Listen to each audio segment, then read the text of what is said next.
Hey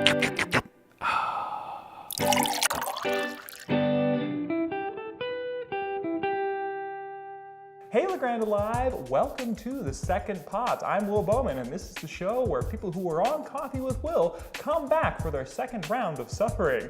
This is Steve Clements. He's here today to chat with me a little bit about his run as mayor, or his time as mayor. He was a Coffee with Will guest probably about 2 years back now. Yep. He was one of the first episodes of Coffee with Will that were put out, and he is back for some reason, to goof off with me yet again here on the show. So thank you, Steve, for joining me on the show. I really appreciate it. So something unique that we do, we are going to talk a little bit on the show, but something that's a little unique about the Second Pot is that before we get into the conversation, we have to have coffee. We absolutely have to have coffee. Now, we have a coffee pot right here. So we're going to turn the coffee pot on here. It's going to take us a few minutes to get some coffee. And once we get coffee, then we will start having a conversation. But in the meanwhile, we're going to need something to do. And that thing that we're going to do in the meanwhile is we're going to play a little game. Now, I didn't tell Steve about this game, so forgive him. He's a little underprepared and a little understudied. We're going to play a game of trivia, Grande History Trivia. And so I've got some questions in my pocket here that we're going to ask. But first, would you do the honors for me, Steve, to start the coffee pot? I sure will. It's a very simple coffee pot. And we haven't actually tested this coffee pot, so we're going to hope that it actually works. And do I get to know what kind of coffee it is? It's decaf. Okay, it's good. Decaf. Don't Good. tell anyone, Grande Alive, that it's decaf. I don't know. Is it working? Yep, I think the light's on. Oh, it is? Yeah, it is? the All light's right. So, All right. It's working. So, here is our question. So, Oh, great. So, your first question, and take your time. We got quite a few minutes here Okay. before this actually gets Yep. there, so we have some time. All right. So, the first of your questions, it is working, I'm so excited. What was the original name of Grande? And here's your options. You have options. You have 1 and 4. I think I know the. Oh man, he might already. Okay, what is I think it was Brownsville. Wow! Ding, ding, ding, ding, ding, ding, ding. Wow, okay, we have our first question. He answered it without even hearing the 4 things. So I'm gonna give you my 4. I was gonna ask you Valley City, Thomasville, Brownsville, or Farmville. Oh, yeah. Some reason Brownsville stuck with me. Yeah, okay. It was named Brownsville after one of the first settlers whose last name was Brown. There you go. Bam. Yes. All right. Good job. Wow. Yeah. 1 and 0. Maybe I need to slow down on my answers. You're going to embarrass me on my own. No. All right. So, question number 2. Now this one's harder. What French settler named the city the current name of Grande? Answer number 1, Victor Dupont. 2, Andre Carpet. 3, Charles Dayus. Or 4, Nostradamus. I'm going to say B. B, Andre Carpet. Is that your final answer? Yes. Well, that is incorrect. It was actually Charles Dayus. He was the French settler that named Grande because of its beauty. He called it Grande because he thought it was very beautiful. Well, I kind of knew it wasn't Nostradamus, but Really? I had to. So that was I get 1 out of 3. 1 out of 3. Yeah. That's fair enough. Fair Okay. enough. All right. So, as of question number 3. As of the 2010 census, the population of Grande was about 1, 6,000, 2, 13,000, 3, 18,000, or 4, 3 rednecks and that 1 fat squirrel. I think it was 4. That's correct! No, I believe it was 13,000. And that is the correct answer. Good job, Steve. Yeah, I'm doing all right. I'm batting 2 for 3. 2 for 3, which is really good considering I didn't actually tell him that we were actually going to be Well, doing this. and the reward will be Will will record his voice on your answering service. Don't make promises Wait a I minute. can't keep. We don't know who the other caller is. Anyway, go. All right. Number 4.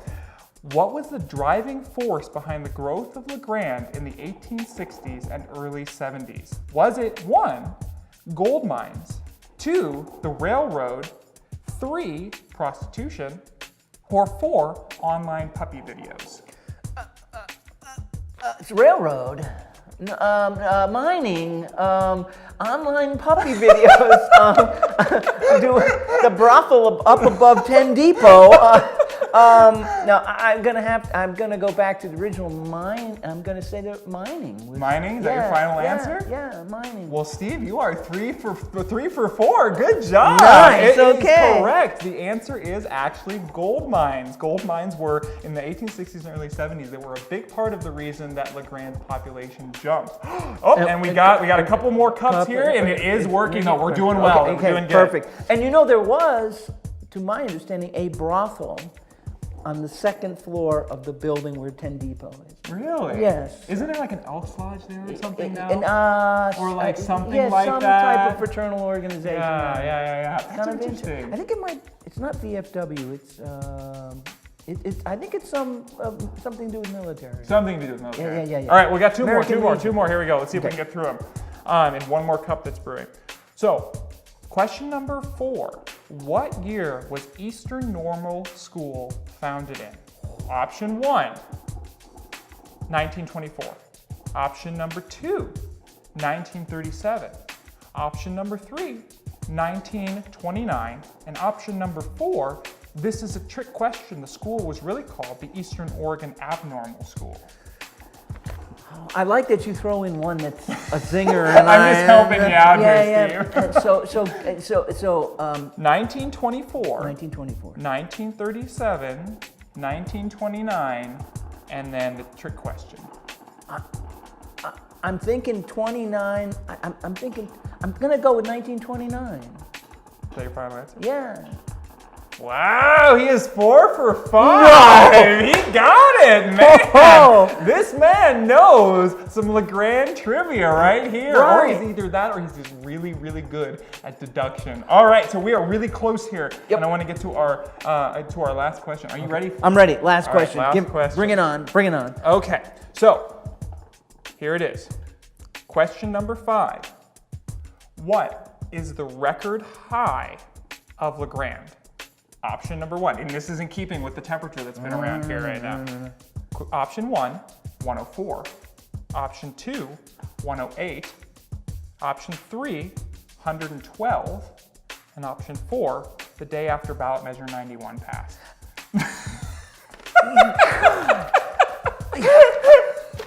So I have to tell you that. Come on, Steve, you know this one. Yeah. I'm tempted to go with the 90 ballot measure 91, but Well, I'm going to tell you that's not the answer. yeah, I didn't think so.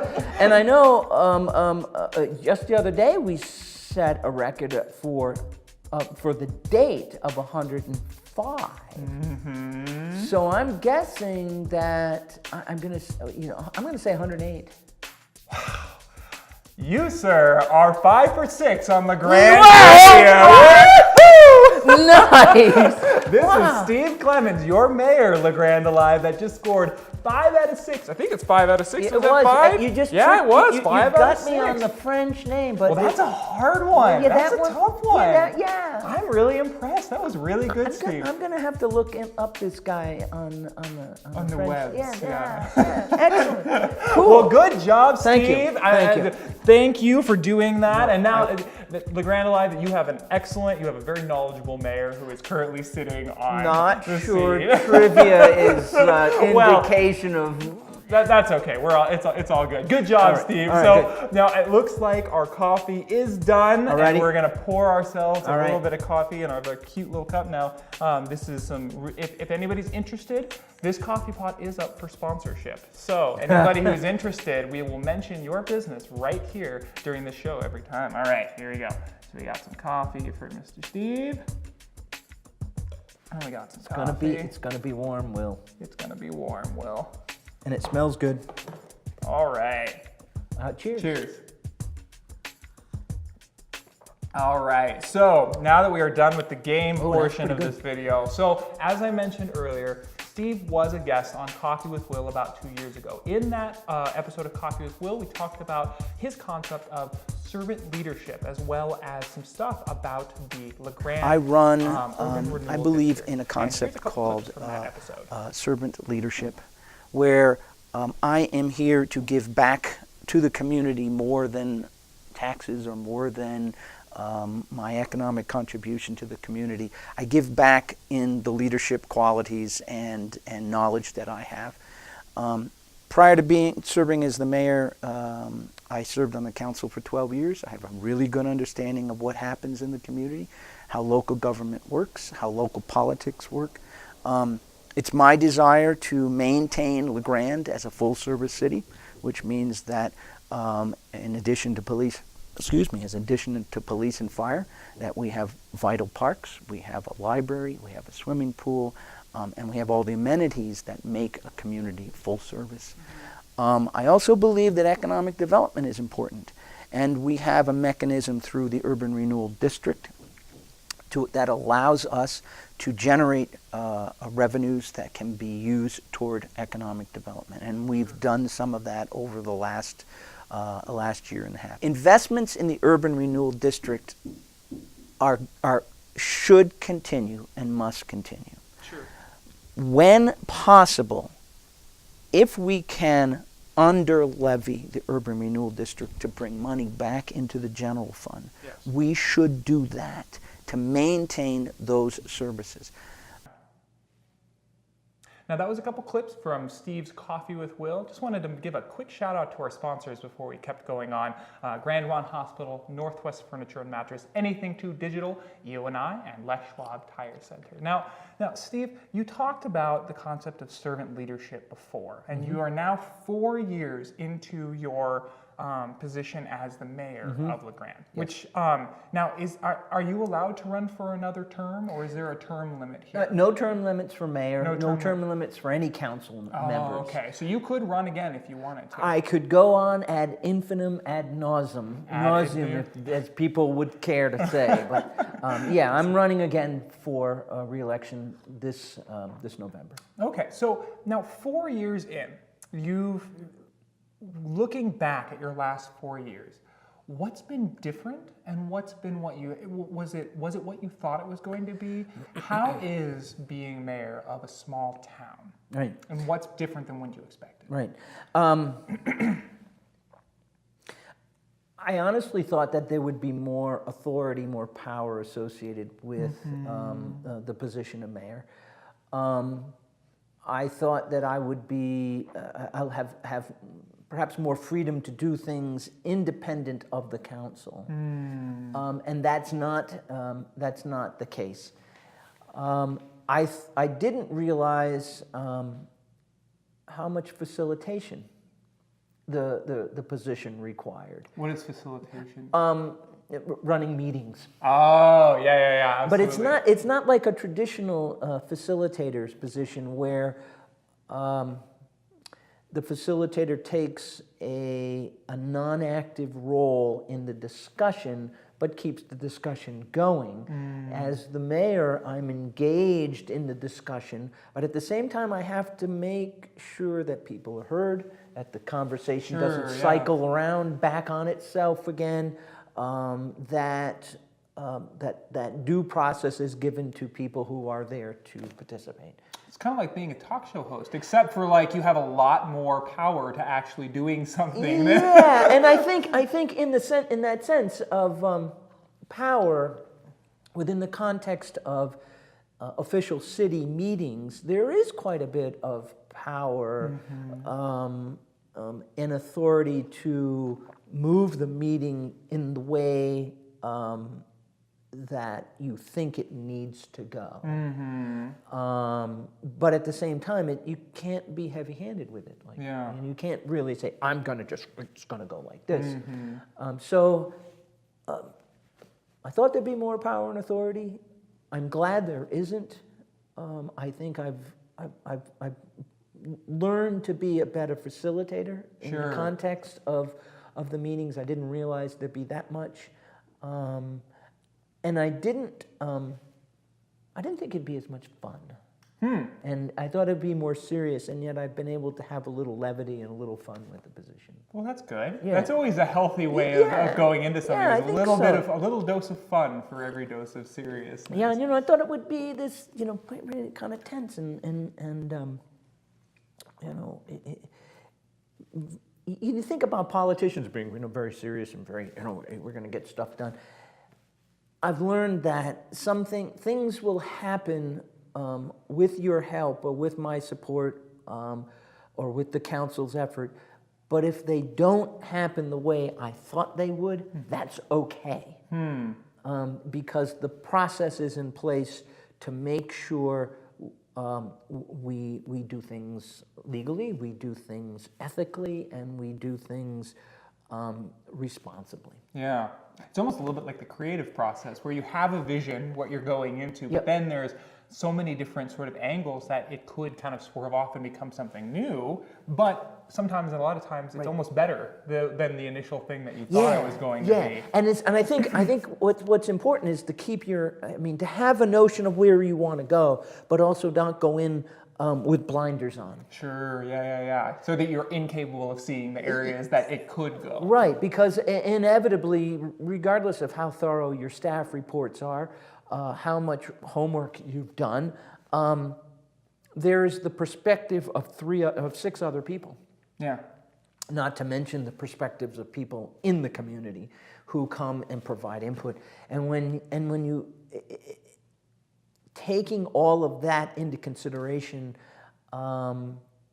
it's an honor to be involved with that kind of a decision-making process. Sure, absolutely. Now, you've spoken several times sort of about, you mentioned earlier, you thought you have a little bit more power to be able to make things move and make things happen. And, so a lot of people they talk about that in the context of democracy, that in democracy, in pure democracy, things take a really long time to happen because everyone's you got to go through these processes, and you got to go through, as opposed to like sort of a centralized model where the dictator just says this is what's happening, and then the next day it happens. Right. How have you dealt with that reality on a small town, and is that even necessarily a bad reality? Because maybe it slows things down enough so that people don't just do things really quick. Right. How do you manage that? Right. Because that's something that's not just local, that's also a global political question. Yes. As you know, before I was mayor, I was on the city council and for a number of years. And I learned during that time that, yes, things take time to come to fruition. And I kind of learned to be okay with that. And what I found is that the most difficult decisions require a lot of conversation and discussion and perspectives in order to do the right thing. You're never going to get the best thing, but you're going to get close to it. You're going to get a better result and a better decision if you take the time to think about it. If I had the authority to snap and say this, I can bet that a lot more people would be dissatisfied with my decision because I haven't heard all the perspectives. I'd love to be a benevolent dictator, but I can't even do that in my own house, right? A well-functioning family takes conversation and communication, and it's the same for city and setting policy and setting directions. There are things that I would like to happen much faster. Sure. But waiting sometimes, I'm going to say waiting on critical issues will give you a better result, I believe, in the long run than if you take a snap decision. Yeah.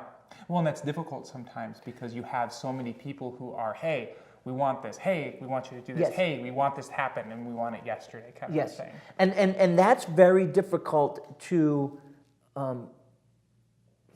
It's it makes the role of mayor and councilor difficult when people expect you to have an answer or to make a decision right away. Yeah. When you, as that elected official, realize that some of these things take time, and there's nothing wrong with, I believe, nothing wrong with taking the time to make good decisions. Yeah. I think we see evidence of solo decision makers at the state and the national level all too often. And on the other hand, if we want to wander into this realm, you've got to be able to work with each other on a council. Yeah. You've got to be able to accept the criticism and take responsibility for your actions with fellow councilors, be willing to listen, Yeah. and be okay with not getting what you voted for or what you wanted out of that decision. And that's democracy too. Yeah. And if we get bogged down in a quagmire of ideology and unwillingness to move off or away from that ideology, we will suffer as a community and as a nation. Yeah, absolutely. So, that's kind of, and now that's really, it's kind of like, raising teenagers, in that it's really, it's ideologically, it's good for us to say, yeah, we all want to talk to each other. Yes. But getting people to actually talk and actually come to some sort of a synthetic relationship or agreement where both people see each other, both people can maybe understand each other a little bit, that's difficult. It is. How, as mayor, have you been able to see those kinds of things happen, and saying, hey, I haven't gotten there yet? It's a very legitimate answer. It's a tough thing. Yeah, I'm not always there. Yeah. I'm not always there. There are some things that I feel really strongly about, and it's hard for me to hear and understand a perspective, and there are other things that I'm a little more squishy about or malleable about, and somebody will say one thing and it's like, oh, I hadn't thought of that, and it puts a new light on the whole issue. So I'm not 100% there. Yeah. And I don't know if I'll ever be 100% there. I try hard to listen to all perspectives and respect them. And I think I think people sense that. Yeah. From me. And I may not agree with you, but I'm not going to say that was a dumb idea. Yeah, absolutely. I will work in my mind to come to some place that I can understand what you're saying and where you are, and then move forward. Yeah, absolutely. And there has to be that moment where, like, you at a certain point, you've heard as many perspectives as you can, and then you have to make the decision or to move forward. And that's part of that facilitating element of the mayor's position is, when have we come back around on ourselves in our discussion? Yeah. When are we hearing the same arguments that we heard 15 minutes ago, or a half hour, or 4 days, or 2 weeks? And when we come back around, that means that we've come circle. We've got as much as we can work with right now, and if the time is to make a decision, then we do it now. Because we seem to have explored just about everything, and now we're coming back to the same things we've been talking about. Once we hear that, and that's part of that listening and acceptance and understanding, once we come back around ourselves, then it's time to say, all right, everybody take a breath. Yeah. Council's going to make a decision, and then we're going to move forward. And that's not an easy thing to do, because sometimes people are like, I'm not ready to move forward. Yeah, exactly. Yeah. And yet that is also democracy in my mind. A democracy that is bogged down, I think, in a set way of doing things is not going to be productive. It's not going to be inviting. because we all have to face the change that's inevitable, and we sometimes you have to learn to live with that change.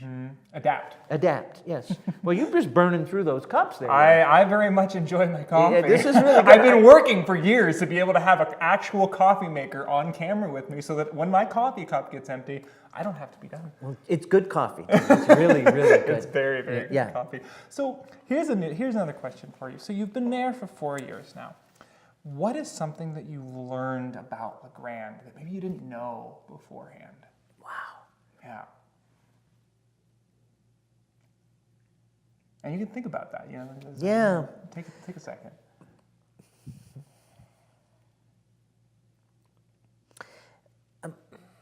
I kind of sort of knew this, but I didn't. I don't know that I don't know that I really internalize it. We are as a community resilient. We are flexible. We're that way because of the diversity we have. And some people say, well, we're predominantly white. We don't have much of a Hispanic population. We don't have many people of color. But within the context of our community, there's a lot of diversity of thought and a lot of diversity of interests. And there's a lot of diversity in business acumen and willingness to take an entrepreneurial role. We're a reasonably healthy community. At least, I kind of sort of knew that, but then as mayor, it really kind of set in that, you could probably take me, you could probably take the council out of the picture, and this place would run pretty well on its own. Huh.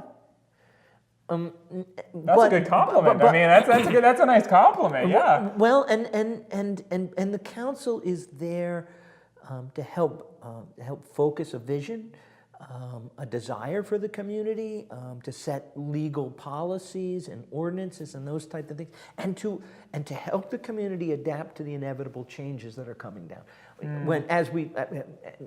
We're in the process of looking at tiny homes. Yeah. And how do we accommodate them into our land use planning? Well, that's something that's coming down from not locally, it's coming in from the outside, and there's a need for these kinds of homes. There's a growing market or business around them. So how do we help adapt to that? But aside from those little things, this place could go pretty well. Well, there you go. I don't know if that's necessarily cause for calling for the banishment of the city council. No, I'm sure that there might be a few watchers right now who might think that's a good idea. That's not what we're saying. That's maybe a question you can bring to the city council if you want to. The government is important because it is people. Yeah. And we are a representative form of government, so that I represent people out there. Yeah. I just think that the sign of a healthy community is, can it exist on its own feet? Huh. And I think La Grande has that capability. And I would say, knowing more about what's going on in the other communities of our county. In fact, I just came from a meeting of other mayors, and I'm learning that, Union County is a pretty healthy place to be. Mm. And we lose a mill here, or we have an issue over in this community or that, but we've got resilience, and we've got flexibility, and we take care of ourselves. Just had an opportunity to talk to Alan Duffy, the mayor of Elgin, which I encourage you to invite. Sure, absolutely. Alan's a great guy, and talk to him about the mill closure out in Elgin, and it wasn't a good thing. No. In the long run, it's not good for the health of our economy. but a lot of the people, and the majority of the people that lost their positions, have been able to have been supported, and either moved into retirement, or they moved into other positions around the county, or they've been absorbed into other positions at Boise. So the overall impact was not as drastic, and this is not to belittle the people that were affected in a negative way, but as a whole, it wasn't as bad as we might think. All 90 jobs didn't go away. Interesting. And so I look at that and I think that's a real positive thing for what Elgin was able to accomplish.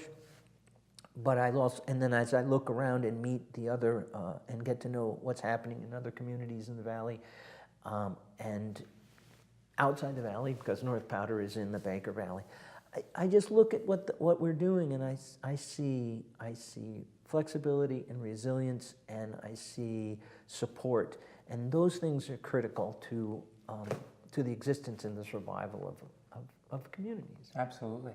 And that, I think, I'll have to ask one more question, and this isn't a question I prepped you for, but I think that it's kind of the question that I think LeGrand is asking itself right now, and this will kind of be our last question.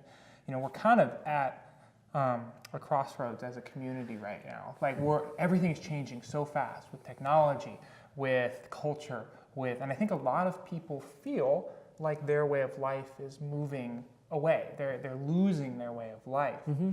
How does a valley, which has a beautiful and vibrant tradition that's rooted in agriculture and the culture of the American West and those kinds of things, move gracefully into this new era? And I know this is a question that we have to ask ourselves, that we're continually asking ourselves, and I certainly don't expect you to have an answer to it, but I think that's a question that a lot of people who might be watching are asking themselves. I'd love to have a conversation with people about that, but this is what I think. I've been in this community for 28 years. I came here in 1990. I kind of smile because the population back then, I think, was about 11,500. So we've got about 1,500 more people, so we're doing good. So we've grown in maybe 10% in the last 28 years.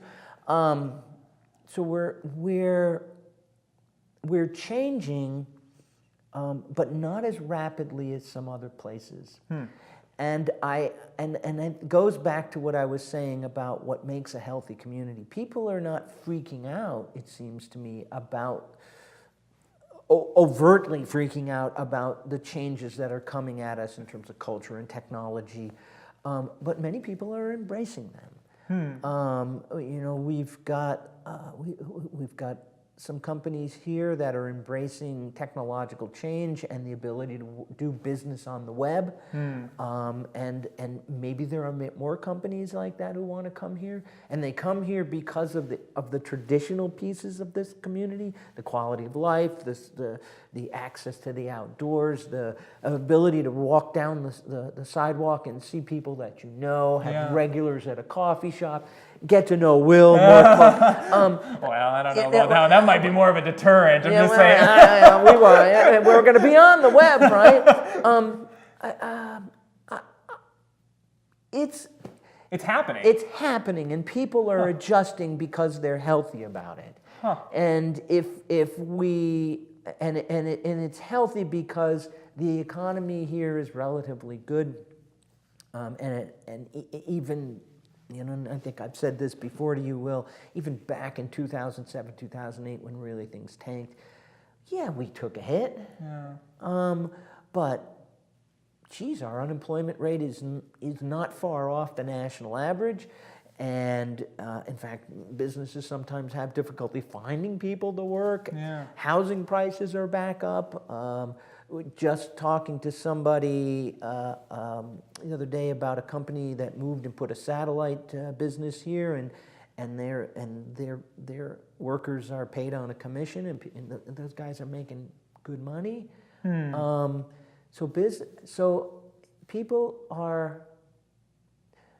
There are trends to be afraid of, and there are trends to not be concerned about. And if people are healthy where they are in their community, it's really it's pretty easy to handle the changes that are coming at us. So it sounds like what you're saying is we're doing a pretty good job keep doing what we're doing. I think we are, and I'm sure that somebody out there is going to disagree with me. Yeah, sure. We Well, should be always pumping somebody more money into economic development, or we should be, we should be lowering taxes. We should change city policies for an individual because of something they don't like. Yeah. That's not how government works. That's not how a community thrives. The city is important, but it's not the only thing. It's the people. It's the people. Well, there you go, LeGrand Live. The responsibility has surely been placed back into your able and willing hands. So that, I think, is the end of our show here today. Thank you, Steve. Will. I really appreciate you coming on here and doing this with me. Thank you This all. has been The Second Pot with Will Bowman and Steve Clements. One more big shout out to our sponsors. Anything 2 Digital, Grand Ron Hospital, Northwest Furniture and Mattress, EONI, and Les Schwab Tire Center. Be sure to tune in to LeGrand Live for more local content. We'll see you next time on The Second Pot. Take care.